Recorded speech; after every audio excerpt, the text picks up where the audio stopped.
What's going on, everybody? Fantasy Football Dad is back. We're discussing week number 2 of the NFL season. Fantasy football is back. We were drafting a lot of best ball teams over the summer, and some of which are doing well, some of which ended as soon as you hear injuries start popping up and players aren't playing and roles are defined, and unfortunately the guy you bet on isn't the guy you thought he was, right? It's not you, it's me. It's me, the one that's drafting, and unfortunately it didn't work out for some of the situations, but it is early in the season. That's the beauty of fantasy football. It is a long season. Week 1 doesn't create a champion. It's all the cliches, right? It's not a sprint, it's a marathon. So a lot of football left to be played, but according to everything that I've seen so far, QJ is wide receiver number 3 after Lad McConkey and Keenan Allen. Xavier Worthy, the guy I thought was going to probably do really well the first 6 weeks, and it looked like it. Fortunately, got swifted and knocked out and then I think the Kansas City Chiefs can't. Those idiots can't stop knocking each other out. And looks like he will probably not be going for week 2, but should be back for week 3. But the whole situation is that if he gets hit again or takes another good shot, not sure if he's gonna be able to get back up with that sore shoulder. So looks like it's Hollywood time. We haven't said that in a while. It looks like it's Hollywood time, but we can't even trust that guy. He's allergic to the field for more than 50 snaps at a time, so we'll see if he'll be able to stay healthy. Doesn't have the greatest track record, so Hollywood should probably be very popular. I haven't even had a chance to look at ownership for week 2, but we are going to be building a DFS lineup today, and kind of walking through the picks, figuring out which players we should be putting in our lineup, and talking through some of the options available. It's still early in the season, right? We can't go off of some of the week 1 data. If we go off of that, we think the Indianapolis Colts has the best defense in the world, and the New York Jets can't be stopped. So we can't go off of those 2 things, but we'll look at other things and maybe hopefully normalize a lot of the things that we've seen so far in week 1 and see if they kind of carry over as we move on in the DFS season as well. So with that, let's go through the quarterbacks. Let's see who we can go. And if you have any questions, please feel free to drop them in the chat. We'll be talking. I want participation. If you have a response for anybody that's dropping a question, please feel free to answer in the chat. But let's try to keep this interactive. Let's try to keep this going. Keep the comments coming in. Keep the conversation going. And let's go through the players that we have in our pool. So the first one, we'll start off with Josh Allen. Everyone kind of saw, and Lamar are the top 2 quarterbacks on the slate. We saw what they could do on a Sunday night, and thinking everyone probably saw that and is very excited to play these 2. Obviously, this one is going to be a bit of a divisional matchup for both, albeit Buffalo versus the Jets and the Browns visiting the Ravens isn't too scary for both quarterbacks. But at the same time, divisional games sometimes tend to be very close scoring or low scoring, especially given these respective divisions. So I think Josh Allen is totally fine. He's shown what he can do. The benefit of him is he can either throw or he can rush. Either way, he can put up points in a variety of ways. And as you saw right here, 2 touchdowns with 394 yards passing and then 2 rushing touchdowns. Gives you a nice little 41.76 fantasy points. So the potential for Josh Allen to be the highest scoring quarterback is always going to be there. And so you're going to have to pay a pretty penny. The benefit could be that the Jets are a little bit more competitive this year, based on what we saw in week 1. So In the past, we would see Buffalo shit on the Jets, and Allen wouldn't have to go through beast mode. But if the Jets are for real, based on what we saw, that they'll have a competent offense with Justin Fields leading the way.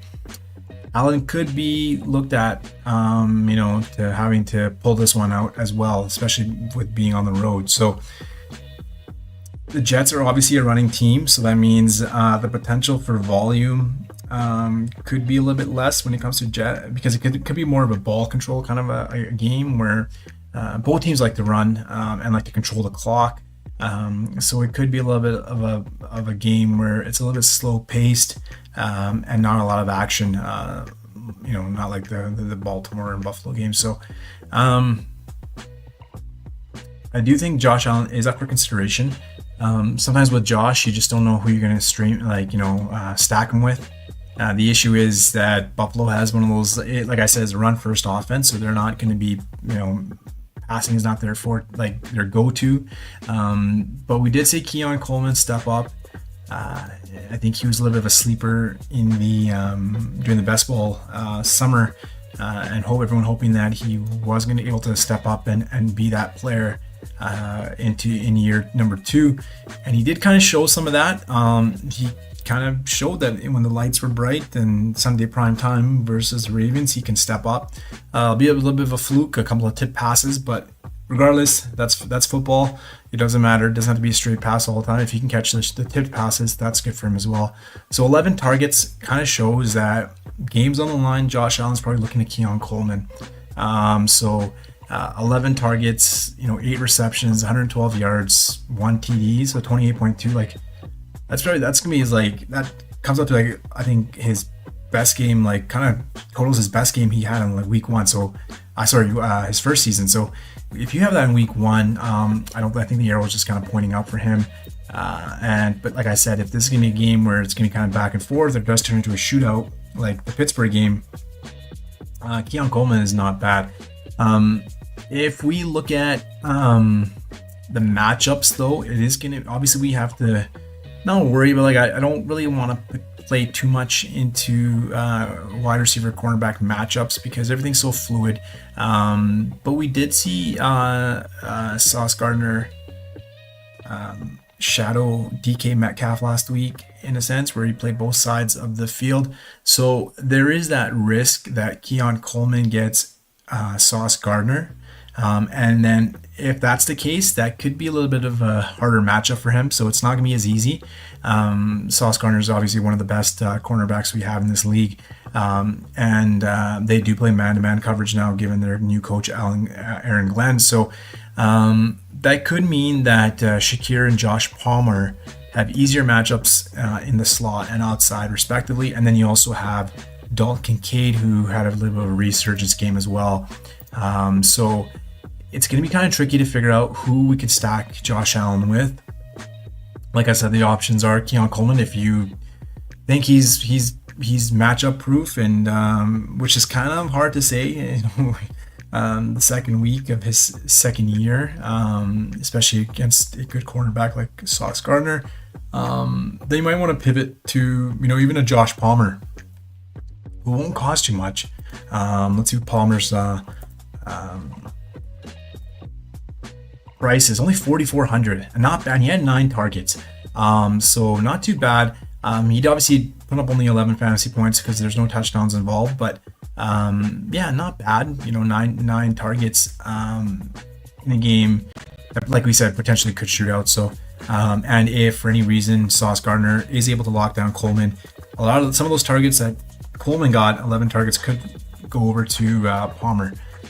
Just kind of looking at what we just want to just double check DC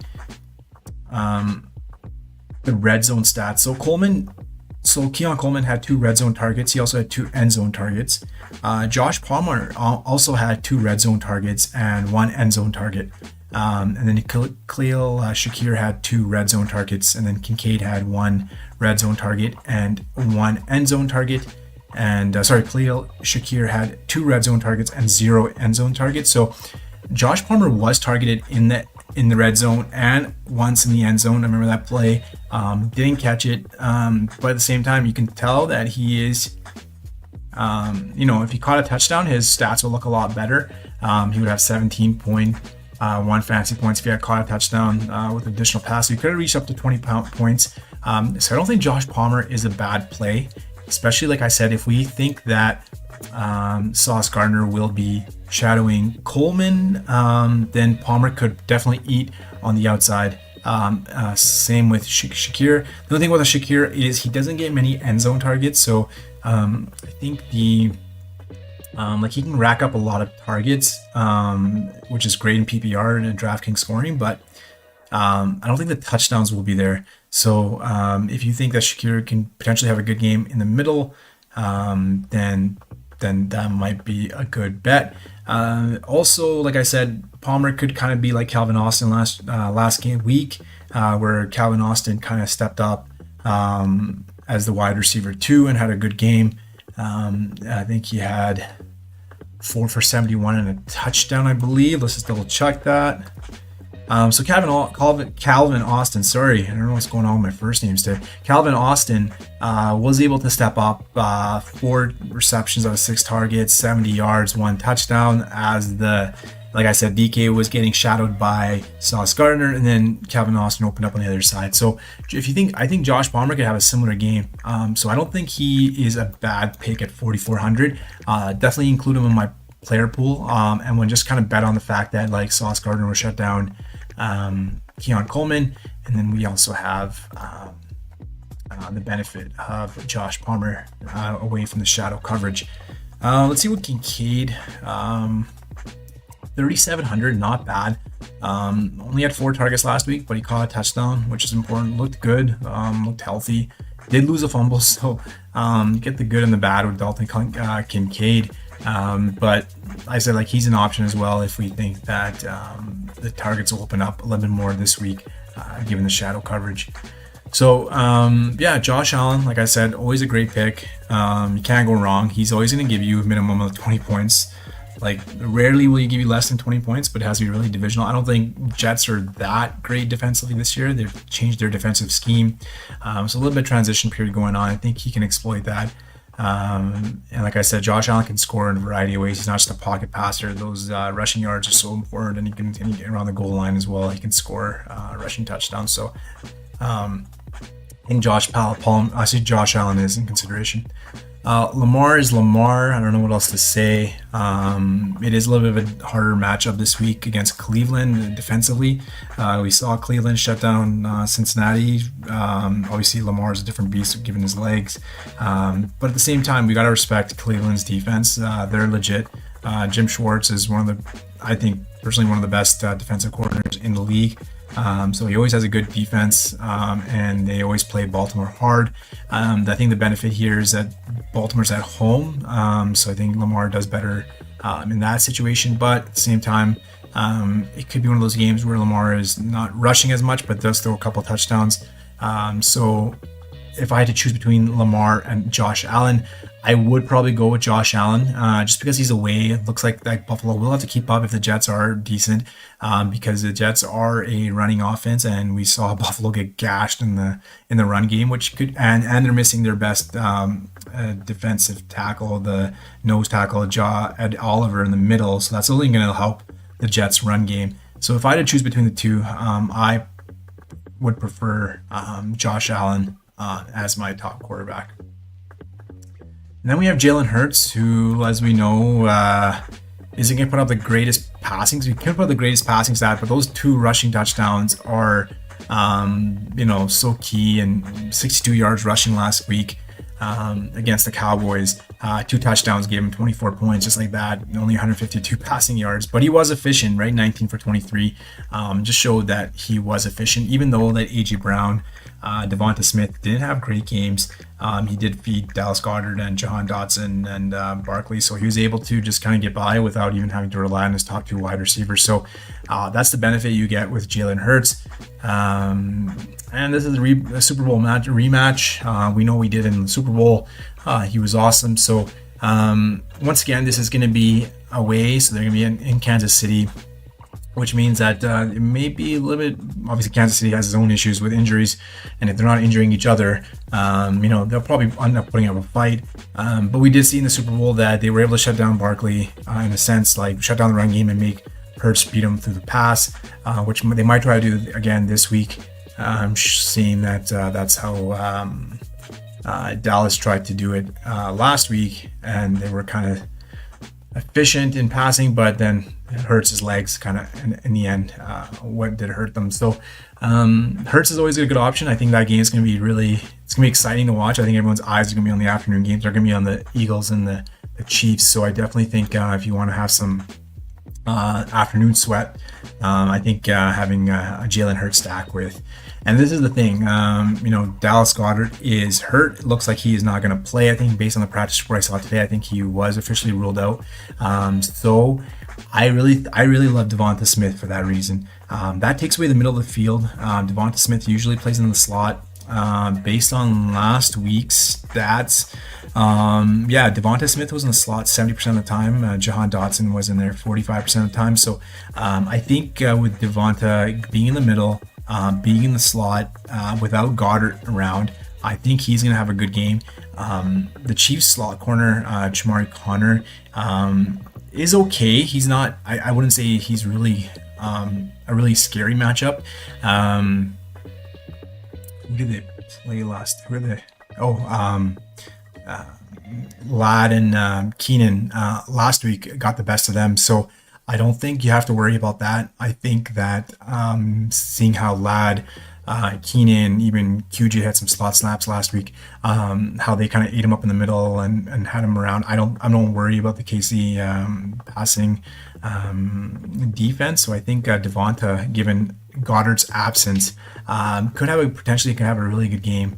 So I would definitely look at Devonta Smith for that. Then we have Joey Burrow, not the star we wanted, versus Cleveland. Like I said, Cleveland's a good defense, man, and they were away in Cleveland in that game.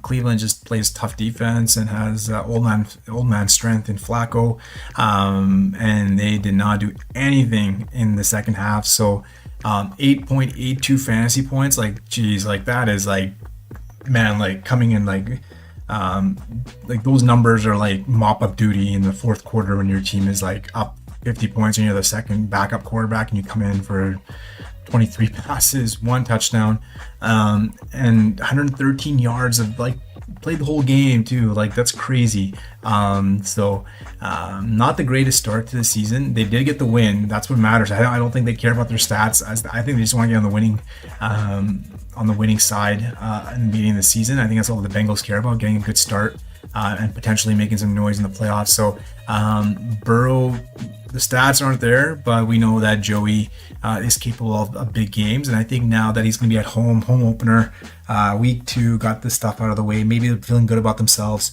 And I think they got Jacksonville, who look good. Didn't look too bad. Trevor Lawrence looked okay. I wasn't able to watch much of that game because of the delay. So they did start, but they had that rain delay, so they didn't restart for another hour and a half. But he was hit or miss. Brian Thomas, we all came into the expectation. Brian Thomas, a first round pick in best ball, didn't have the greatest start. 7 targets, 1 reception for 11 yards at least, and got the touchdown on a rushing play, but which is kind of able to save his day, if we say, but 9 points. Imagine if he didn't have that touchdown. Oh, it would be ugly 3 points to start off with for Brian Thomas. So had 7 targets, which is probably pretty good. But it's not great. 1 for 7 that. I haven't seen the highlights as to how bad he missed them, but the thing with Brian Thomas is you can't keep him down for too long. He is a talent. He is the wide receiver 1. If you think this game is going to be a shootout, and it potentially could be, you have 2 young quarterbacks. You have Cincy that can put up points in a flash, and we obviously know what Chase and Higgins and Burrow can do. So you think Burrow can step up and have a good game, especially playing at home, kind of get that shake off that divisional rival. Cleveland got the W, and maybe this time they can let it roll. I think Burrow with either Chase or Higgins looks good. The matchups on the outside for them very similar. I know we were picking on the Jacksonville cornerbacks.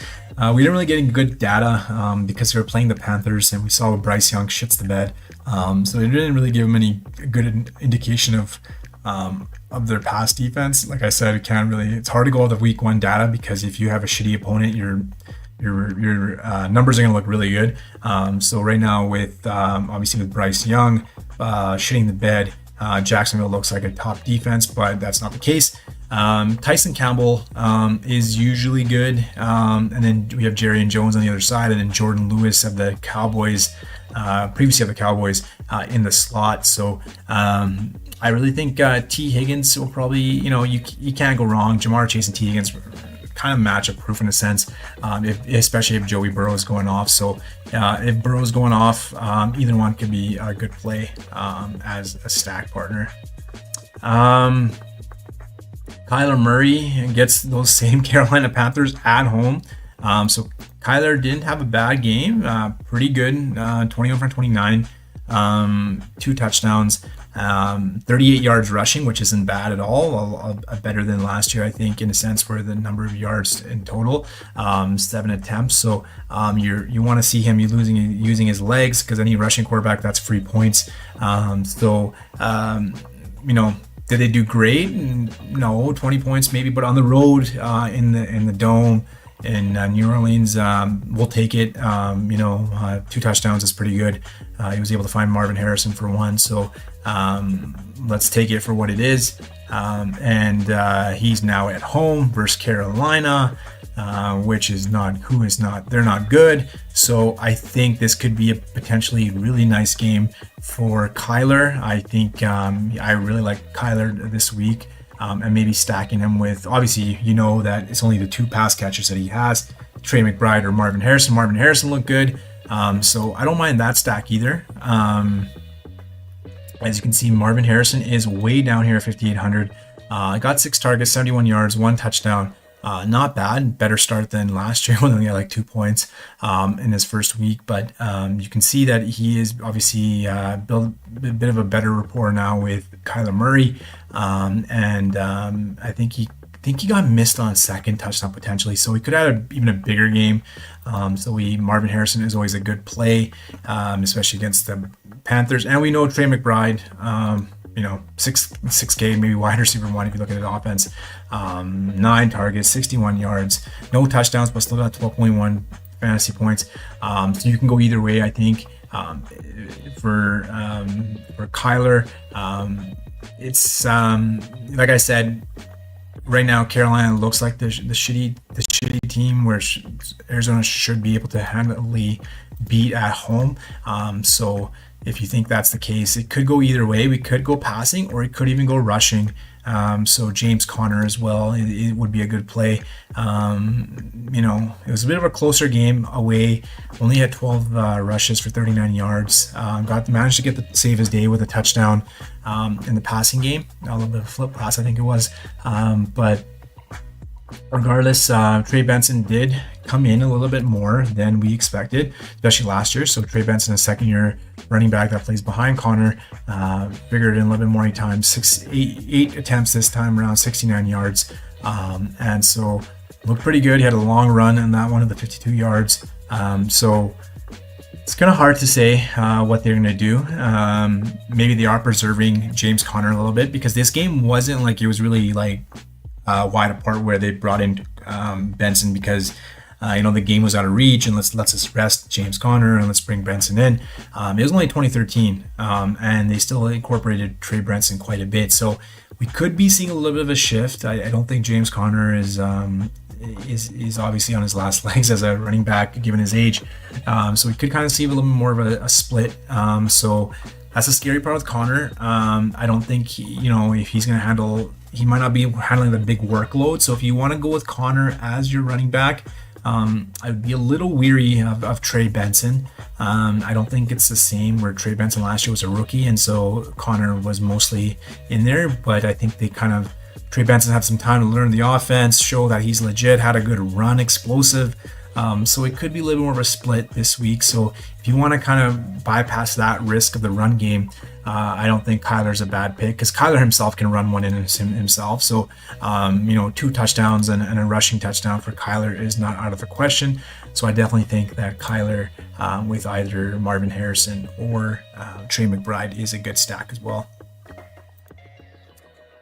Then we have Patty Mahomes going against the Eagles. We saw last week these guys can't keep 3 wide receivers on the field, regardless whether it's suspension or if they're kicking each other's asses out there. One of these guys is always going to somehow go down. I don't know how they even do it, but anyways, Mahomes was okay. I don't think he had that great of a game. I think the rushing touchdown really saved his day. 6 for 57 and 1 touchdown, so that's potentially right there 11.7 fantasy points. So he was able to kind of save his day by getting the rushing touchdown and adding the rushing yards.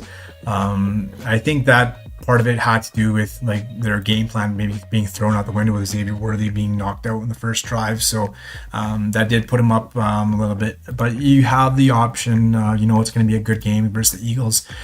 Eagles defense didn't look too great. I think they got saved by obviously the CeeDee Lamb drops. So the CeeDee Lamb, one of the best cornerbacks or defensive players on the Eagles defense, was able to drop his own passes, which kind of led to the Eagles defense looking respectable. But a lot of turnover on that defense that we don't really think about, right? Obviously, Jalen Carter was out, and then they've lost a couple of players in their secondary. Darius Slay's gone. I think a couple of their edge rushers, Brandon Graham's gone. And then I know they lost one of their linebackers as well in the playoffs, in the Kobe Dean, I believe. And then Gardner's gone. So Chauncey Gardner's gone. So I think a lot of still a lot of turnover in that defense. So they're still probably trying to figure it out. They do have Quinyon Mitchell and this is Cooper DeJean, obviously, in the secondary. So they still have some good studs in there, young studs, which is going to kind of limit the KC offense. But we saw what happens when there's only one wide receiver left, and it's Hollywood Brown. So, like I said, Mahomes kind of scares me, but I think Hollywood Brown is a good play. Just because I think he's going to get a lot of the targets now that Worthy's potentially out for this game. Rice is not back yet. It's really just Kelsey and they really don't have a pass catching running back as well. So I think Hollywood Brown for this game is a good pick. So I kind of want to maybe stick Hollywood in there just because of the volume. I think potentially they're going to figure out ways to get him open. He's probably going to play that Worthy role along with, you have Juju in there as well. So Juju's price is only $4K. I potentially could think he's a good option because they don't have any pass catchers left. So Juju potentially at $4K is not bad. He had 5 for 55, maybe a little more incorporated in the playbook this week given the injury. So he could potentially have a good game, throw in a touchdown in that 5 for 55, and you have 16.5 points at 4K. So if you want to kind of go off of the Hollywood Brown ownership, which might be a little bit higher, I haven't had a chance to look at ownership yet, but I think Juju is a good pick. And then I think Tyquan Thornton stepped in as well. 3,600. He only had 3 targets for 41 yards, but like I said, they kind of threw him off in last game because it happened in the first drive where Worthy was taken out, so guys had to come in. So I definitely think that Juju and Tyquan will be a little bit more ready this week. Like I said, you have Cooper DeJean in the slot. And then you have Quinyon Mitchell on one side. Then you have Adoree Jackson as a third cornerback on the fields, and I think he's the one that's going to get kind of picked on. So we could potentially look at Marquise Brown, Juju, or Tyquan lining up on his side when they want to kind of get away from Quinyon and Cooper DeJean. So, I just don't know which one's going to be. Obviously, we have Marquise Brown. If you want to go with him just to be safe, see what happens. I would say that's a good pick regardless of the ownership, just because like the target volume volume could potentially be there. Like, you don't get 16 targets, right? And he obviously 10 for 99 is like the worst outcome. But if you had picked him, I think on that DFS slate, it was a good pick because I think he was only 1,500 that day on the showdown slate. So if he had gotten one more yard, he would have got the 100-yard bonus. So he would have been at 23 points.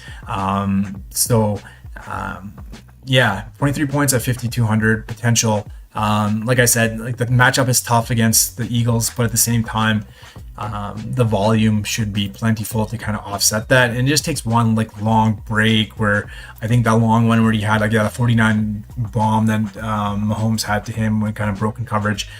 It just takes one little thing like that, and you can kind of get up there with yardage and then the targets, even if they're low end targets like shallow targets that the Worthy or Rashi Rice would get.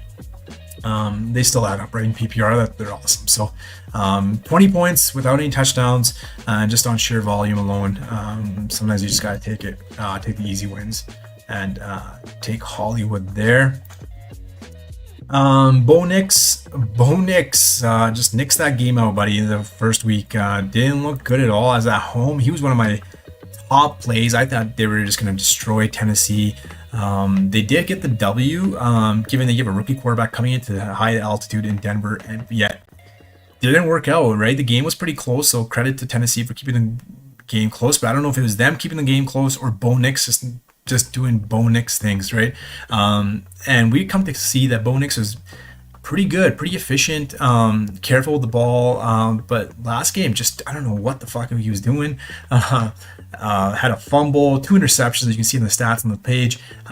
Just didn't seem like Bo Nix, right? And it just kind of felt odd, given that, second year of the Sean Payton system, the weapons around the running game got better. Like the running game is supposed to be better this year, and they were supposed to rely on that a little bit more to have the balance. And I don't know what went wrong. It was the play calling, or just maybe a little bit something got, in terms of the game plan got messed up. But yeah, Bo Nix, that's a game to remember, like forget.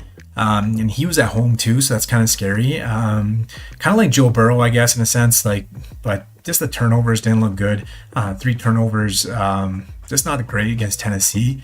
And luckily they got that win. I think you can go back in there. I think obviously maybe it's something to do with like the first game.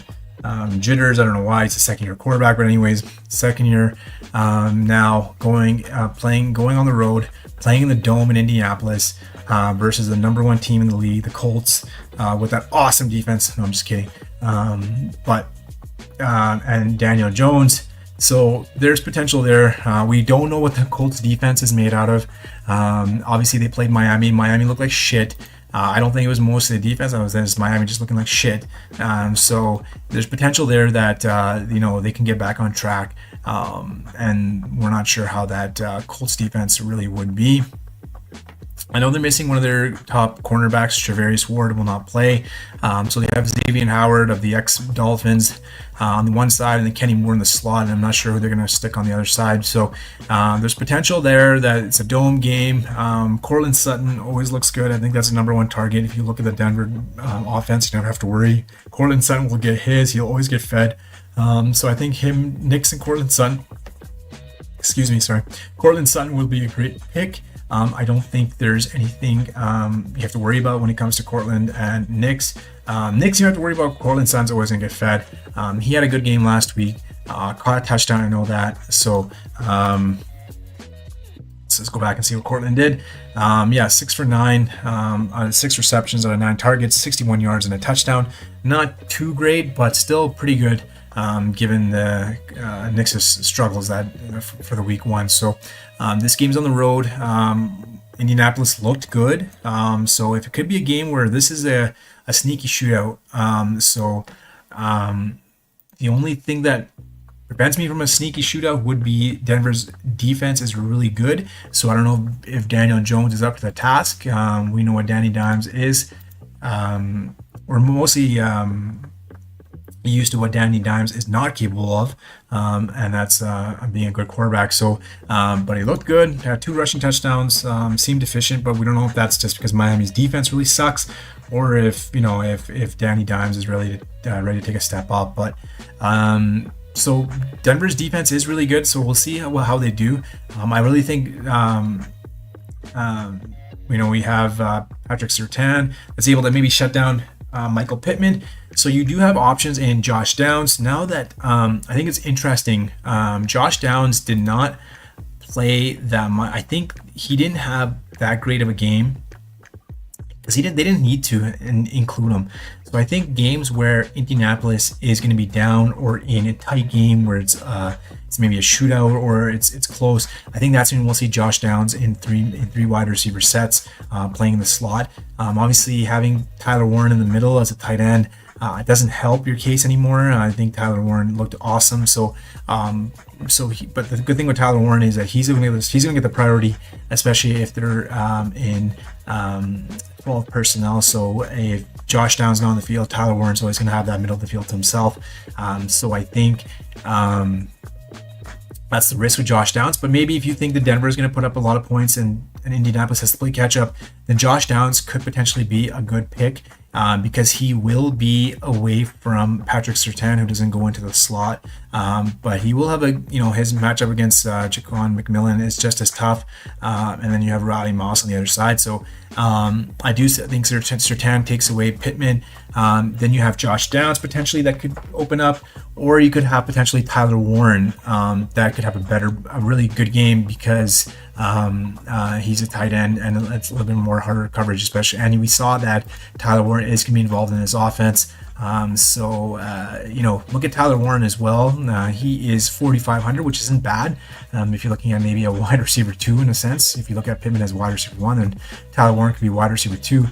9 targets for 76 yards, no touchdowns, even got a rushing attempt in there. So like as a tight end, a rushing attempt is so awesome because like just gives them another avenue to score fantasy points. Like I love that, right, for a tight end. Because sometimes they're so limited. But if you're getting rushing, like potentially a rushing touchdown, like who knows what the Colts are going to do. They're not giving it to Jonathan Taylor, apparently, on the goal line. They're going to give it to everybody else except for Jonathan Taylor, which was so tilting last week. But that's another story. If he's getting rushing potential, 9 targets, awesome. 7 for 76, like no touchdowns, like 14.9 fantasy points out of a 4,500 tight end. That's awesome, right? Add in a couple more potential targets if this is a high scoring, or if this is a game where Indianapolis has played catch up.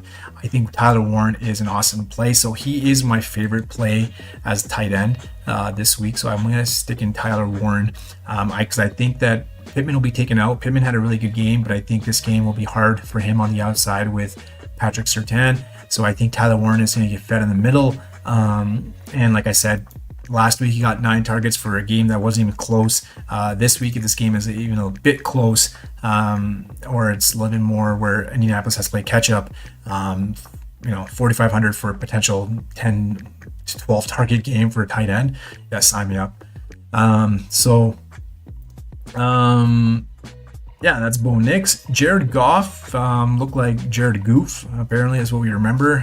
Getting pressured last week by Green Bay. Didn't look too good and didn't have the greatest game. But we look at the numbers, 31 for 39, 80% passing completion rate. Doesn't help when you're only averaging about 5 yards per pass. So 1 touchdown, 1 interception. And so only a measly 11.9 points, only for 225 passing yards. So they didn't look good. I think away at Denver, at Green Bay, was always going to be a challenge for him. But he is now back in the dome, back at home, where he loves it. So I think Jared Goff can be one of those awesome plays, just because I don't think anyone's going to be on him. Chicago had to look like a mixed bag. They will play good defense. But their offense sometimes can, as we saw, can stink shit the bed, really bad. And Caleb Williams could potentially be one of those quarterbacks that just isn't him, right? Like Marlon Wayans would say. So it's hard to say. This is a divisional game again. Chicago's defense, like I said, is respectable. But if Caleb Williams is not going to be playing to that level and there's 3 and outs, I think this is a game where Jared Goff, especially being back at home, they could come back and Detroit could kind of remind us why we were all all up on the Lions' asses last year. But they still have the playmakers. No one's gone. The play caller's gone, obviously, to the other side of the field. So it is Ben Johnson's homecoming. But we know what Detroit has. And so I think this could potentially be a really good game for a Goff and Amon-Ra or a Gibbs stack, or just maybe a Gibbs, if you think that potentially could be the way they kind of attack this week. But I do like Amon-Ra's matchup in the slot, because Kyler Gordon, who is a slot cornerback, who's really good on the Bears, he's injured. He's not playing, so I think Amon-Ra will have an advantageous matchup in the slot. And so I think potentially you could look at Amon-Ra, a sneaky target as wide receiver with a Goff stack. That would be something I don't think that's going to be quite popular. So I think that's something you can go to if you want to get a little different.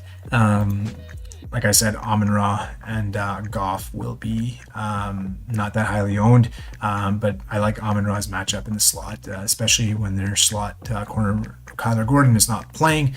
And we did see Jefferson have a really good game last week, and so it was him and Thielen and Naylor all playing the slot last week, but they had some good catches.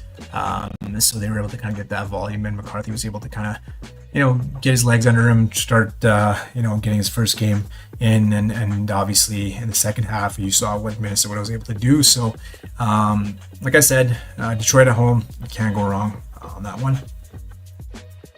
Dak Prescott, who hasn't lost the Giants, I don't know how many games they said. There's like a weird stat, like 12, 13 games he hasn't lost the Giants. So now he's back home where he loves it. And he's playing against the Giants, who looked like absolute shit. Yeah, I just don't even know. I think Dallas is someone that you could also target this week. They, like I said, Giants look like shit. You can pick on those cornerbacks. So I think CD and Pickens will feast. So there's not much to say. Like, if you want to play Dak, go, feel free. I think him with maybe a Pickens, to see maybe Pickens is the guy that they kind of get going this week. Obviously, CD is going to get his targets. CD could have had a way better game than he did. He had 21 fantasy points when he had made two big drops, right? And he had that one where I think he was 30 yards downfield. Then that would have been another 4 points. So it's he could potentially had a 30-point game, and 2 drops, and this number would look awesome. So I don't think you can go wrong with picking CD. I think he is one of the highest priced wide receivers, so second after Chase. So maybe you can pivot to a Pickens, who was at 5,800. He only had 4 targets. Didn't look too good. I think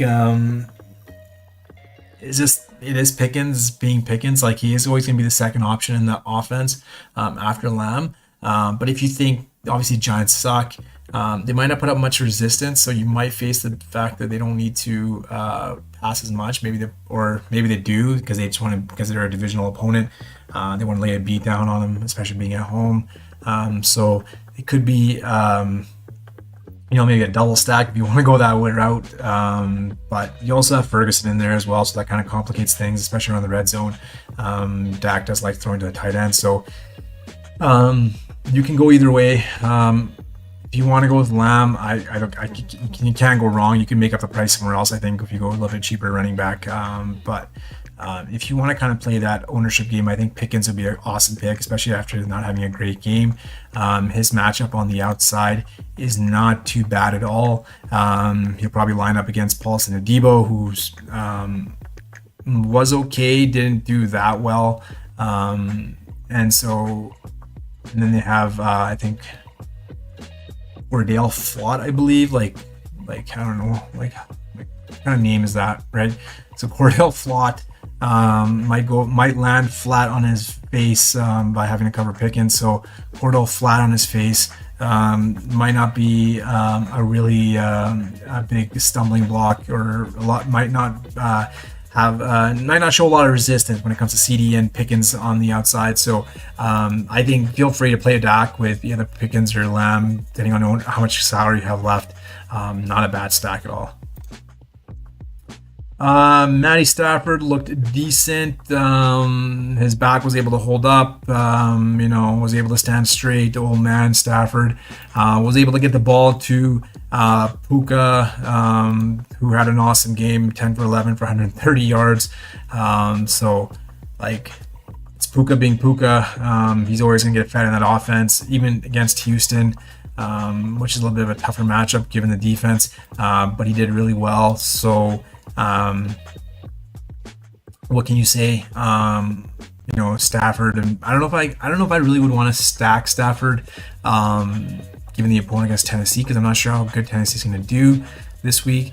They did get Fitz to Bo Nix, so who knows? But I think Puka is always going to be an awesome play as a wide receiver. And then you obviously have Devontae Adams, who's down at 59. So kind of like similar to the CeeDee Lamb and Pickens pick. Whether you want to go with CD, which would be Puka, or you want to go with Pickens, would be Devontae in this case. Had 8 targets, 51 yards. It was okay. Like, I think this is the problem when you have two alpha. The ball can only go to one person on the field at one time.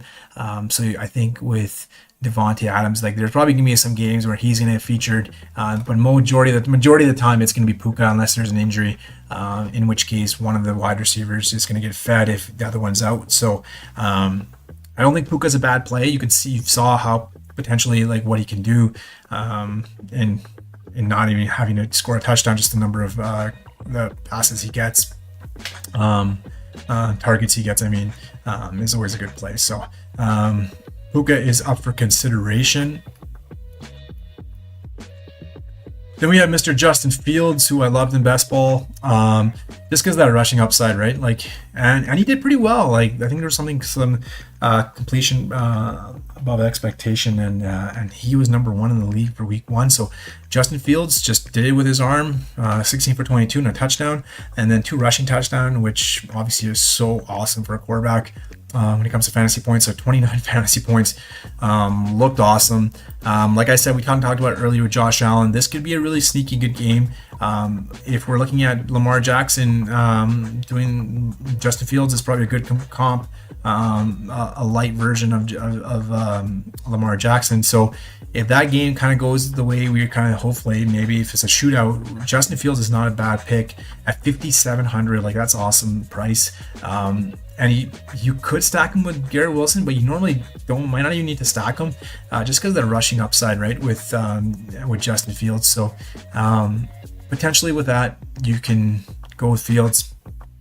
Like I said, Buffalo didn't look too good on the ground with the rushing defense. Ed Oliver is not going to be playing, so that takes away a big key piece in the middle of their D-line. So I think Justin Fields is an awesome pick. Trevor Lawrence, 5,600. This could be a sneaky shootout where Jacksonville does have to play now. They don't get Carolina every week, unfortunately. You do have to play the big boys in the conference. So this is where they might have to play a shootout where their Cincinnati puts up a lot of points and Jacksonville's trailing and having to play garbage time, or having to throw quite a bit.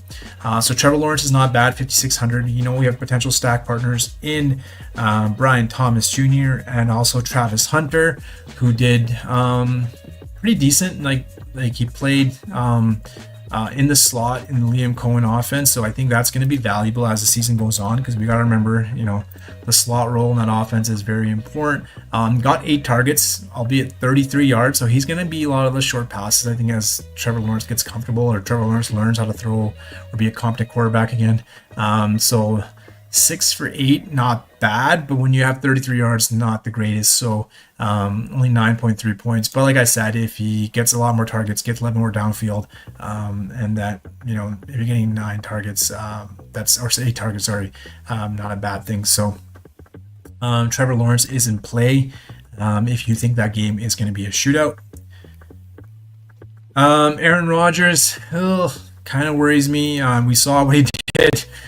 4 touchdowns. I don't think that happens anytime soon again.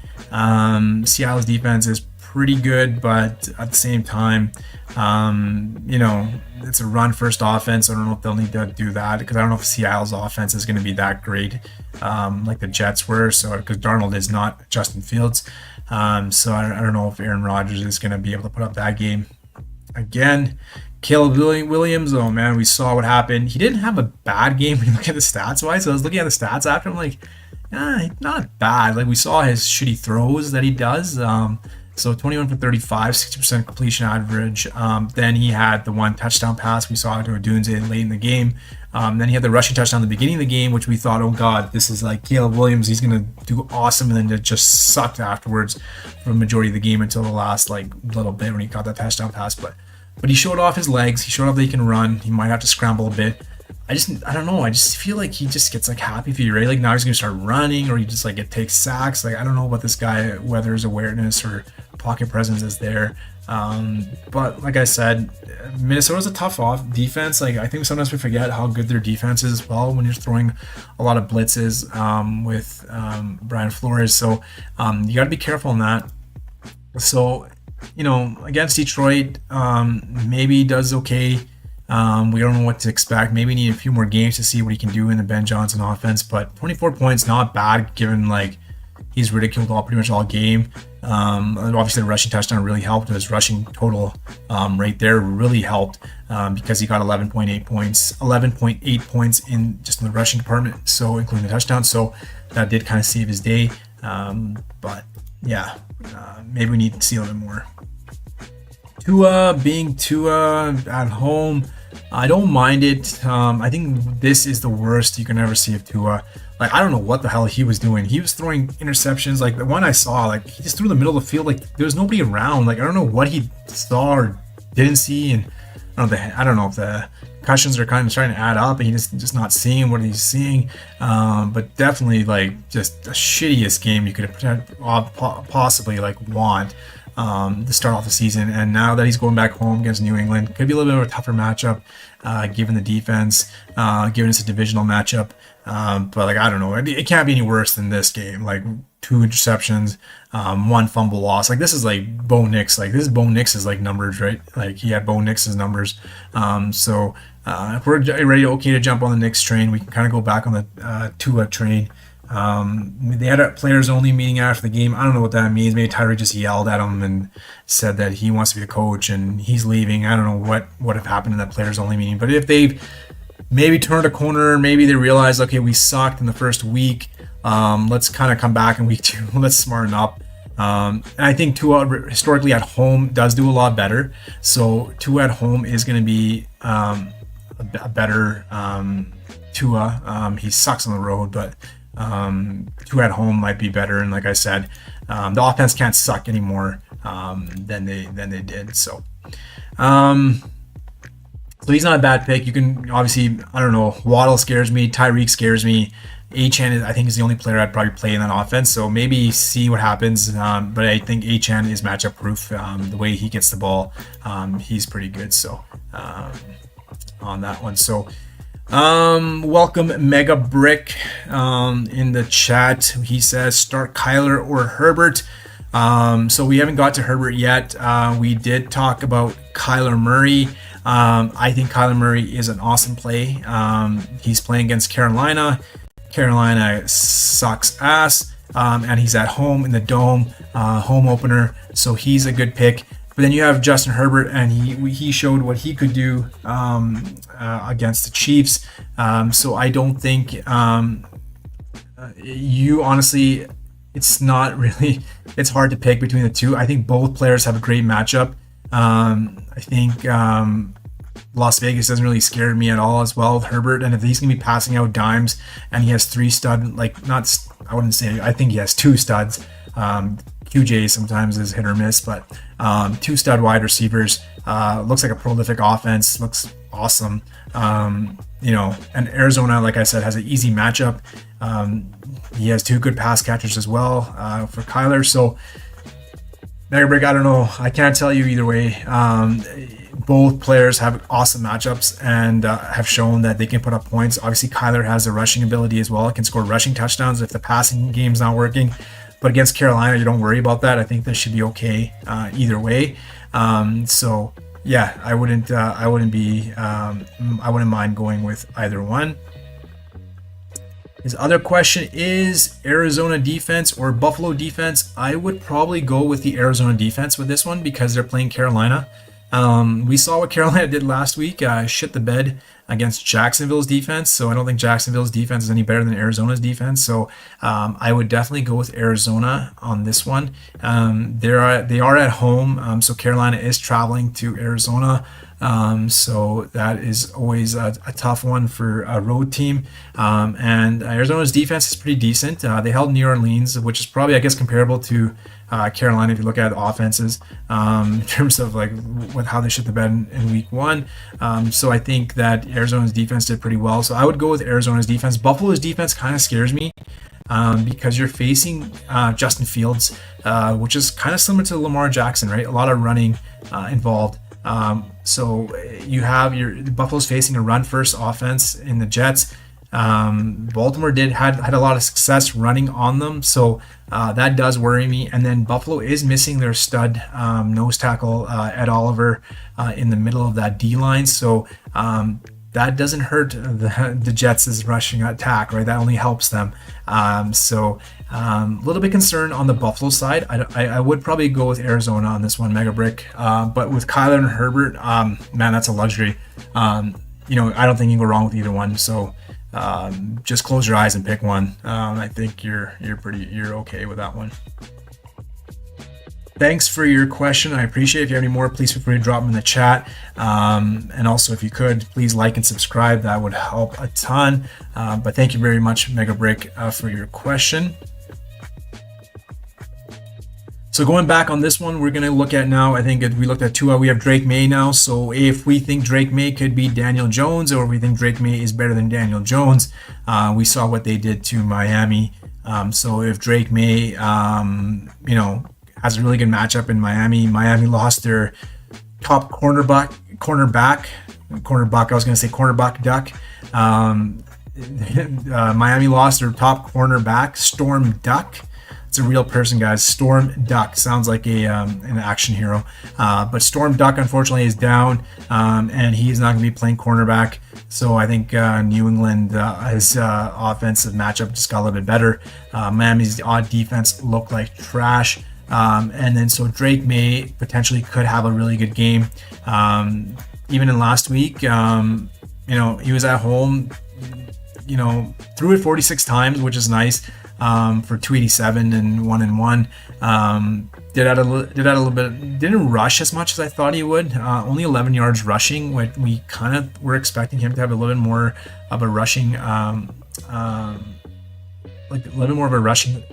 surge this year, so that didn't come into fruition. But did it with his arm, which I guess that's Miami's weakness is the pass. So I think that we can definitely ride the Drake May train on this one. And you got a couple of pass catchers. You have Diggs. He didn't have a great game, but showed that he's healthy. Got 7 targets, I think, so it looked good there. And then we have Keyshawn booty rocking everywhere, booty rocking everywhere, and looks like he's having himself a good start of the season. I think the last 5 games, including from last season, he is having some good numbers. So I think Booty at 4,400, I believe, this week. 4,500, not bad as a wide receiver one potentially in that offense. So Drake May and Booty is a good stack, I think, and that's only going to cost you 9,700. So if you want to get the Lambs, if you want to get the CMCs in your lineup, I don't think a Booty and a May. A Booty, May, and maybe HN, a little game stack wouldn't be a bad idea. And then we have Daniel Jones, Mr. Danny Dimes. I don't even think 29.5 fantasy points average. That just looks like that looks like a typo, right? So, but like I said, he's going to be at home again. But this time around, it's going to be facing a way better defense. So let's see what Danny Dimes can do when they come for you, brother. The Broncos defense is legitimate, so we'll see what happens when he's playing a really good defense. He could surprise us again, so I think his ownership will be a little bit down this week, even though he had a really good game, just because the defense, the Denver defense. But we saw what he could do. Has a stud tight end. I like Tyler Warren for that reason. Awesome, all around, right? Didn't have to throw any many touchdowns in the air because he scored them on the ground, took them away from Jonathan Taylor. So this man does not care. He's just stealing touchdowns from everybody. But Danny Dimes, I don't know, is a very contrarian play. Like if you believe in Danny Dimes, which many don't, maybe his dad's gonna play him, like his mom, one of those two, maybe because they believe in their son, they'll play him. But if you believe in him and you think he can go against that number one defense and you think he's legit, feel free to throw him up there with a Tyler Warren stack. I'm just going with Tyler Warren because I think he's gonna get fed. But if you believe in Daniel Jones, all the power to you, my friend. Bryce Young, Russ Wilson, I don't know what to say about these two idiots, and Sam Darnold too. These three idiots, I don't like, and Flacco, like Flacco's Flacco, like you can't hate on the old man, but Young, Wilson, Darnold. If you're playing any of these three guys, you guys have a lot of balls. I don't know what to say. All the power to you.